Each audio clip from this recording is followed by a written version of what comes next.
சாரணியத்தின் தந்தையான பேர்டன் பவலின் 168வது பிறந்த தின நிகழ்வு மட்டக்களப்பு நீரூற்று பூங்காவில் உள்ள பேர்டன் பவலின் சிலைக்கு அருகில் இடம்பெற்றது. இலங்கை சாரணிய சங்கத்தின் சிரேஷ்ட பிரதி ஆணையாளர் அமிதன் கார்மேகம் தலைமையில் இடம்பெற்ற நிகழ்வில் மட்டக்களப்பு அம்பாறை மாவட்டங்களிலிருந்தும் கல்முனை அக்கரைப்பற்று போன்ற பகுதிகளிலிருந்தும் சாரணிய மாணவர்கள் கலந்து கொண்டனர். பேர்டன் பவலின் சிலைக்கு மாலை அணிவிக்கப்பட்டது, கழுத்துப்பட்டியும் அணிவிக்கப்பட்டது. இதேவேளை இதற்கு இணைவாக கிளீன் ஸ்ரீலங்கா வேலை திட்டம் தொடர்பில் மக்களை தெளிவூட்டும் பாரிய விழிப்புணர்வு ஊர்வலம் ஒன்றும் இன ஒற்றுமையை பிரதிபலிக்கும் வகையிலான பதாதைகளை ஏந்திய வண்ணம் இடம்பெற்றது.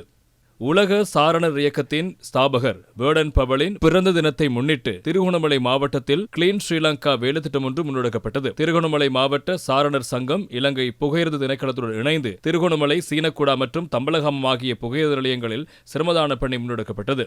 இதேவேளை பேர்டன் பவலின் 168வது பிறந்தநாளை முன்னிட்டு கிளிநொச்சி மாவட்டத்திலும் இலங்கை புகையிரத திணைக்களம் மற்றும் சாரணர் சங்கம் ஆகியன இணைந்து புகையிரத நிலையங்களை சுத்தப்படுத்தும் கிளீன் ஸ்ரீலங்கா வேலைத்திட்டம் ஒன்று முன்னெடுக்கப்பட்டது.